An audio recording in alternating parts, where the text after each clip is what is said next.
Welcome back to Unapologetically Unfiltered with Jess and Georgia. Are you constantly attracting the same type of person, even when you know they're not right for you?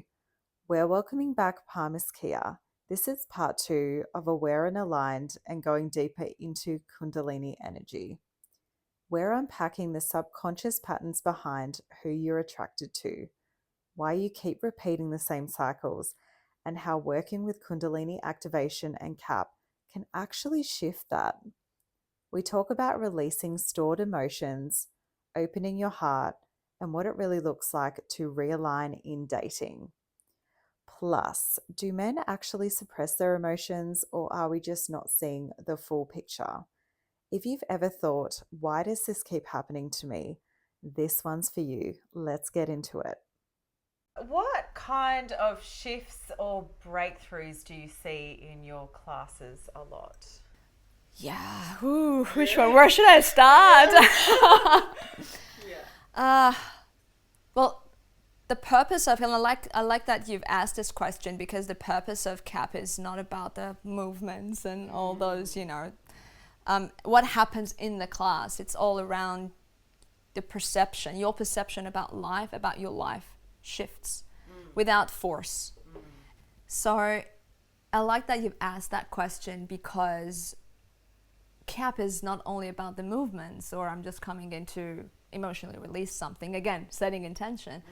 The deeper part of this work is about changing your perception about life and how you see things, just breaking those patterns and making different choices, more clear choices with your life.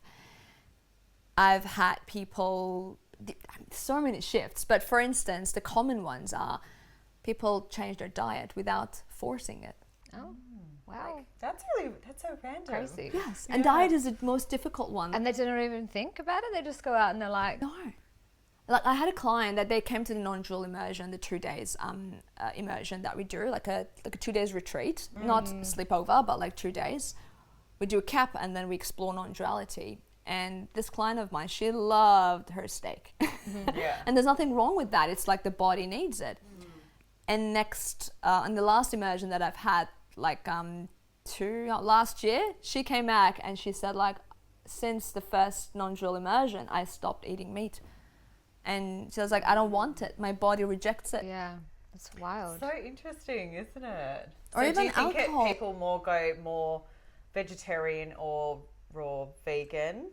They go vegetarian. I've seen people go even raw, like clients. And it's not forceful. It's not something that today I want to be a vegetarian. It's like the body doesn't want it. I was not even expecting that. I was expecting on like baseline level of like they come in sad and they might leave happier, or they come in like okay and they leave devastated. You know what I mean? Like That I wasn't happens expecting too, yeah. veganism or change of diet. Yeah. So that's wild.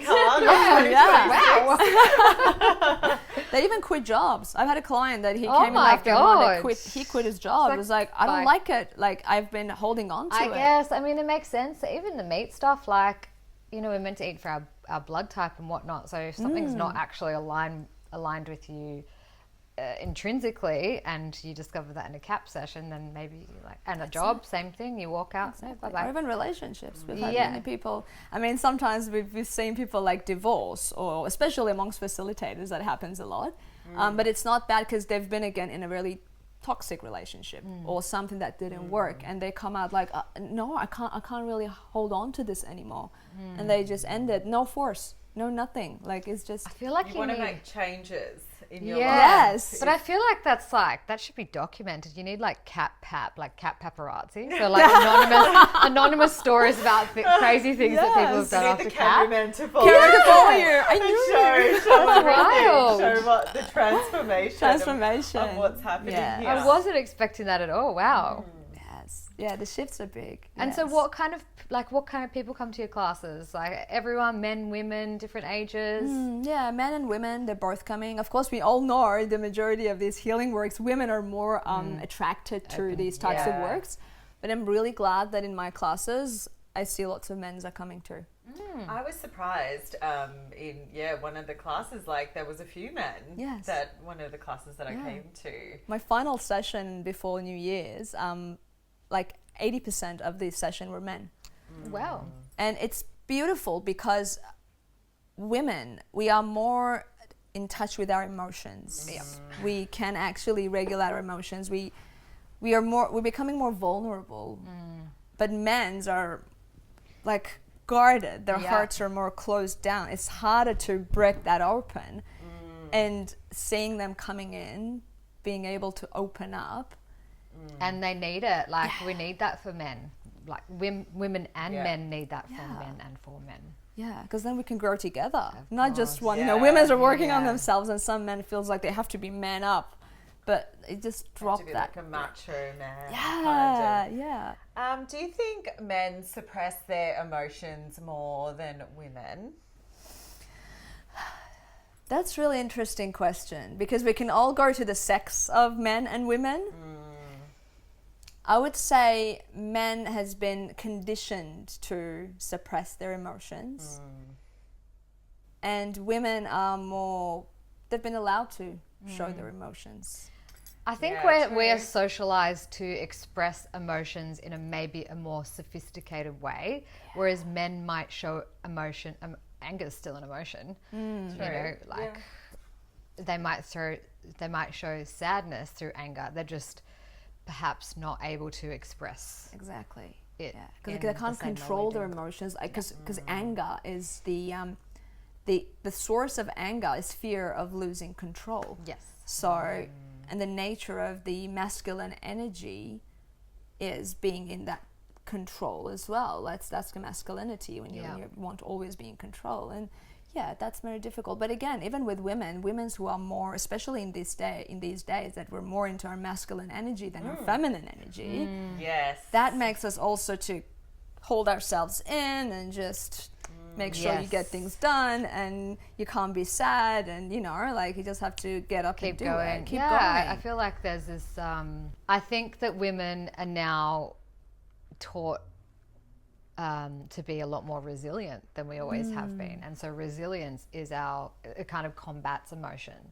Like, okay, we're sad, but I'm just going to get up and keep doing something and doing the next thing, so it kind of suppresses, you know, any sense of, well, not any sense, but it minimizes emotions. Trying to run away and just say, I'm fine. But exactly. What's the next thing on my to-do list? Exactly. They're becoming more human doing than human being. Yeah. Yes, doing and not feeling. Not feeling, yes. You spoke about non-dual immersion. What is that? Because I don't think we've covered that yet. Yeah. And I know you, what is that? Yeah, that's the non-dual. Well, let's put it in this way, because I want to talk about the non-duality. It's a really deep teaching, ancient teaching, and that's a truth teaching. In Japanese, like Buddhism, they call it Chen Buddhism. In Japan, they call it Chen Buddhism. In China, they call it Zen Buddhism. In India, it's like Advaita Vedanta. So these are the old teaching of non-duality, basically. Well, in a dual world, good, bad, black, white, light, dark.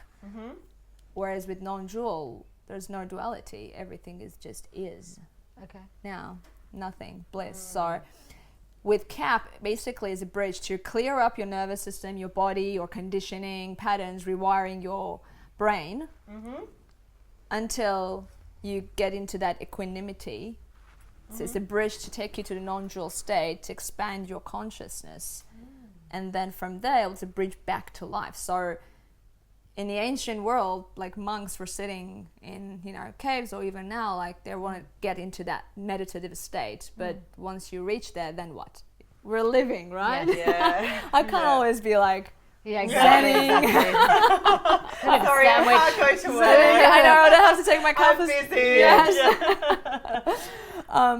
But then I have a family dinner, like, you know, Yes. what should I do with that? But with non-dual immersion, it's basically an embodiment work. So there are two things. On day one, we do 2 CAP sessions.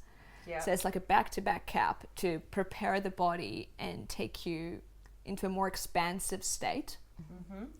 And on the second day, when you come back, there is the non-dual transmission. So instead of guiding you and you sit in a meditative state, my body has been trained, and I will be able to transmit that state of consciousness to people, so you can rest in that state without, again, effort. And we explore that with 3 different types of meditation. They're quite rare, the non-dual immersions, and this practice is rare in Australia. Of course, it's not me, it's just me and one person recently that we did a training with me. Yeah. And then back days I had to go to Europe to be able to even experience that. Oh, wow. And there's not even many there.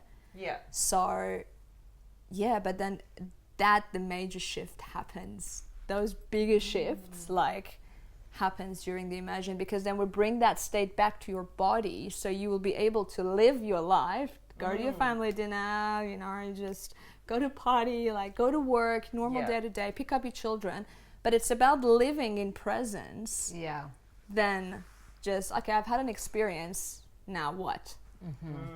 So that is the biggest shift that happens, and that's a non-dual immersion. So it's like carrying it into everyday life. Everyday life. So you embody that conscious meditative state where you can tap back Well, that and would be forth. nice.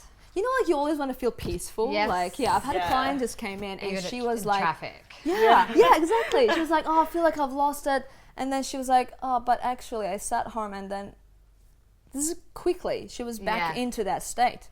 Because And for people that have not done it, or for people like living in a normal, everyday, busy life, it could take them like 4, 5, 6, 8 hours to get any sense of like presence or quiet. yeah, and that usually comes in. I mean, if you meditate, like it comes in for just like fraction of a second, and then boom, gone. Yeah. You're back again into your mind. Yeah. But then we just bypass the mind. Throughout the whole this work, we bypass the mind Wow. to not, because we don't want the mind to be there. That's what Yes. controls everything. Yes, of That's course, true. yeah. And through that, everything changes. That's why the effort just goes. Your pattern's been basically wiped away throughout this work. We like Wow. that. I like Yeah. that. Wipe them all away. It's like fast track. That's Sign me what up. we want. There's like one big question that I really wanted to ask you. Yes. Oh And my God. Okay. So can CAP shift who you are attracted to?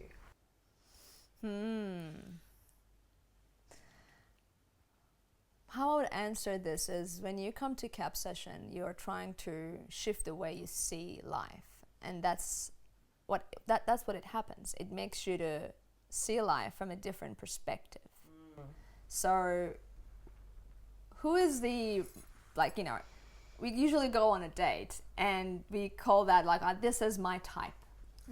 Either in a physical format, like, you know, tall, short, whatever it might be.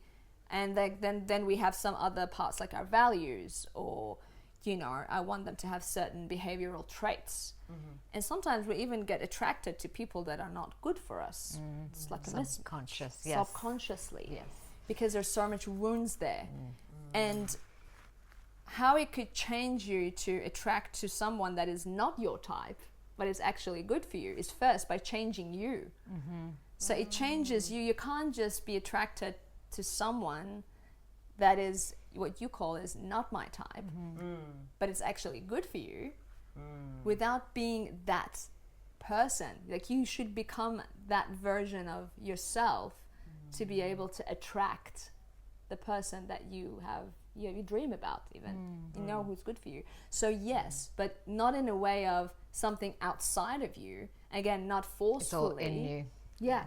When you shift, when you change from the inside out, then your outside is changed, and those people will be attracted to you, like a little flower. Yes. You open Yeah. up and the bee come in. Because I guess a lot of the patterns that we, you know, either perpetuate in dating or seek to subvert, if we know about them, are subconscious. So, you know, to be able to tap into the subconscious, you really need to be able to align with who you are and like maybe what's gone on in the past to understand what might be better. And some people will never even understand Be aware. pattern. No, Be no. aware, right? If you're not aware of it. Not aware then of it, exactly. It's like in like you a just keep doing repeating the same loop. Yeah. Yeah. And it's like not our fault, like not anyone's fault, like subconscious is subconscious, but you've got to have that awareness and do the work to understand how you can change, I guess. So Yeah, exactly. it's good to know that there's a way to realign or get help to Yeah, realign. of course. I mean, your subconscious, like, usually running 95% of your decisions. Exactly. And